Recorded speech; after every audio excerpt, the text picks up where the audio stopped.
And on another Middle East policy matter, the president called today for Saudi Arabia to end its blockade of war-ravaged Yemen and to allow in humanitarian aid. In the day's other news, Minnesota U.S. Senator Al Franken came under growing pressure to step down with a groundswell of demands from more than 20 Democratic colleagues. It started after a seventh woman accused Franken of sexual misconduct. At least a dozen Democratic women in the Senate led the calls to resign, including California's Kamala Harris. I believe, first of all, that he has done a very good job on so many issues that are pressing issues for our country today. But the numerosity and the type of complaints and accusations have led me to believe that it is probably in the best interests of a lot of people that he resigns. The Senate's top two Democrats also urged Franken to resign. He said that he'll have an announcement tomorrow, amid reports that he will step down. Separately today, a former intern added a new allegation of sexual harassment against Congressman John Conyers. The Michigan Democrat announced his resignation yesterday.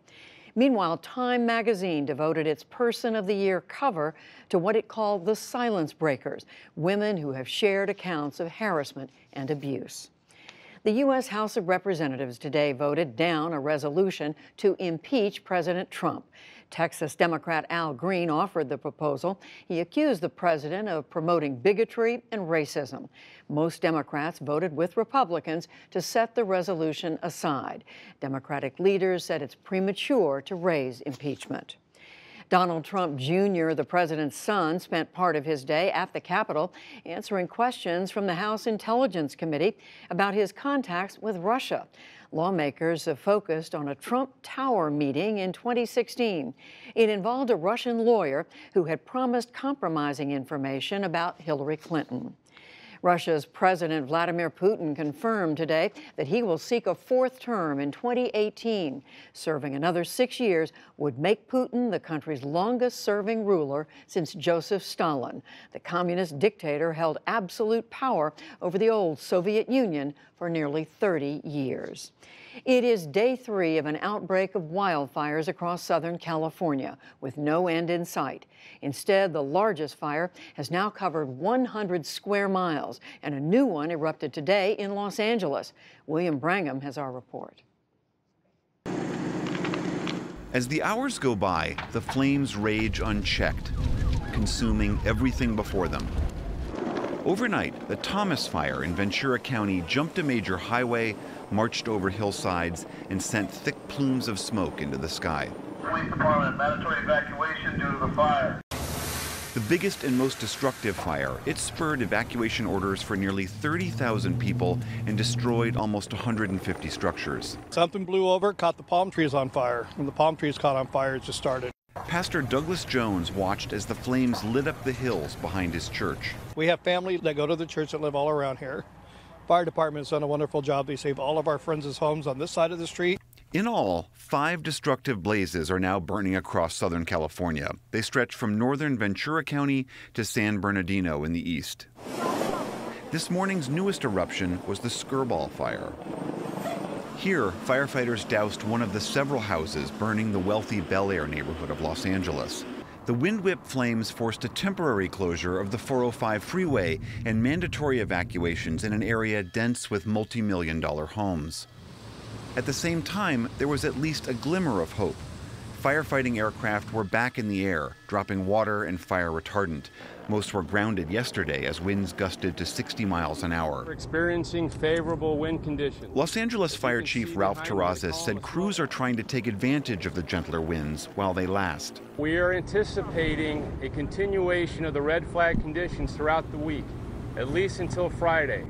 That means our wind speeds will be above 25 miles per hour and our relative humidity will be below 15%. Meanwhile, scores of homeowners are left to sort through the ash and rubble of what the fires leave behind. It was roaring toward us and faster than anything we'd ever imagined. We've had occasions when, it didn't seem that close or it didn't seem too threatening, but this there was no joke. It's no joke either for the hundreds of firefighters battling the blazes, some of them pushed to the very limits of their endurance. And there may be more to come. The fire department warns that anywhere there is brush, there could be danger. For the PBS NewsHour, I'm William Brangham. Wildfires ravaged Northern California 2 months ago. Today, the state insurance commissioner said that claims totaling more than $9 billion have been filed since then. A Mexican man in San Francisco now faces federal charges after being acquitted of murder in state court.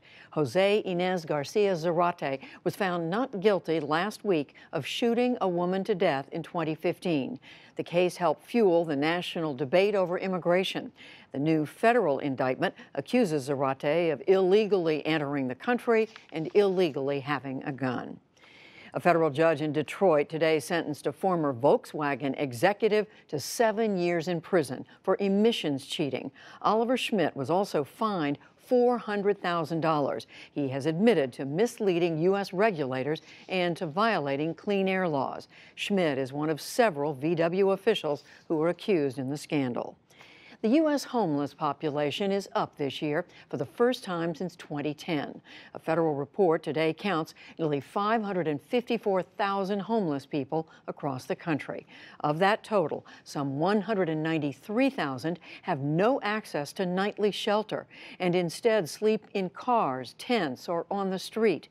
The biggest increases are on the West Coast, where rents have soared in several major cities. On Wall Street today, the Dow Jones Industrial Average lost 39 points to close below 24,141. The Nasdaq rose 14 points, and the S&P 500 slipped a fraction.